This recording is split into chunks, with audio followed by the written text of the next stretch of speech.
बिस्मिल्लाहिर्रहमानिर्रहीम।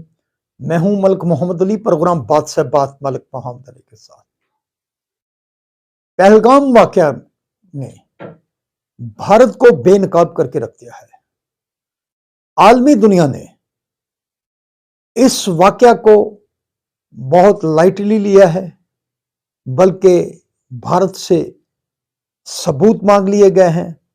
आलमी मीडिया ने भी भारत के इस ढोंग को वो पजीराई नहीं दी जो कि एक अरसा पहले होती थी कि भारत में कुछ भी हो जाता था, शोर मच जाता था तो मीडिया भी बोल पड़ता था। लेकिन अब तो आलमी मीडिया ने भारत से बहुत सारे सवालात भी किए हैं। भारत का उनके पास कोई जवाब नहीं, और पाकिस्तान ने भी बड़े धड़ल्ले से कहा है कि जहां से मर्जी इंक्वायरी करा लें, बोर्ड बना लें, कमीशन बना लें, अक़वाम मुत्तहिदा कमीशन बना दे, कोई 2, 3, 4 मुल्क मिलकर भी कोई ऐसा इंक्वायरी कमीशन बना लें और इसमें इंक्वायरी करें कि कौन सच्चा है कौन झूठा। और आज के प्रोग्राम में इसी मौजूद पर बात होगी। और प्यारे दोस्तों, जिन दोस्तों ने अभी तक हमारे चैनल को सब्सक्राइब नहीं किया, बराए मेहरबानी वो हमारे चैनल को सब्सक्राइब भी करें, लाइक भी करें और शेयर भी करें। और हम बात कर रहे हैं भारत में जो पहलगाम का वाकया हुआ। भारत ने शोर मचा दिया, आनन फानन पाकिस्तान पर इल्जाम लगा दिया। 100 के करीब सफारतकारों को भारत के अंदर ब्रीफिंग दी गई, लेकिन वहां कोई सबूत पेश नहीं किए गए।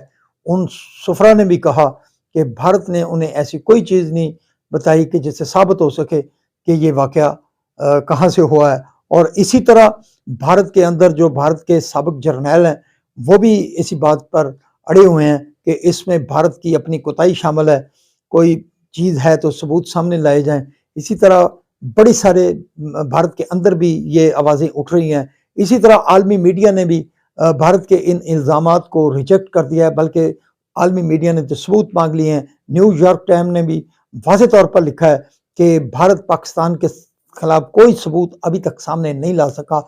इसी तरह जो अमेरिकी वजीर खारजा ने, मार्को रूबियो ने वजीर आज़म शहबाज शरीफ से भी बात की। भारतीय हम मनसब जो थे उनके जैन शक्कन से भी उन्होंने बात की, लेकिन दोनों अतराफ को कूल डाउन रहने का कहा गया। और दोबारा फिर अमेरिका ने इस बात का इरादा किया कि दोनों ममालिक अपने बामी मामलात को गुफ्त शनीद से हल करें, जंग से गुरेज करें। और इसी तरह दुनिया के दीगर ममालिक के अंदर भी यही सूरत हाल सामने आ रही है।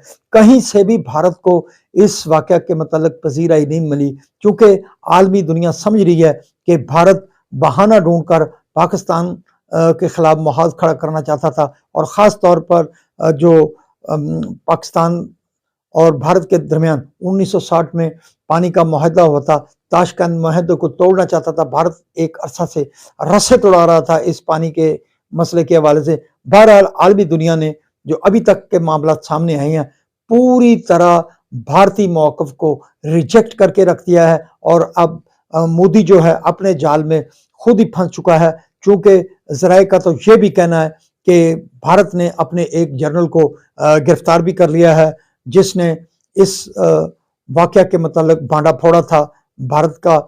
इस हवाले से बहरहाल ये इंडिया का इंटरनल मामला है, लेकिन इस वाकया ने भारत को बिल्कुल बेनकाब करके रख दिया है। सलाम पाकिस्तान, सलाम ओवरसीज, अल्लाह हाफ़िज़।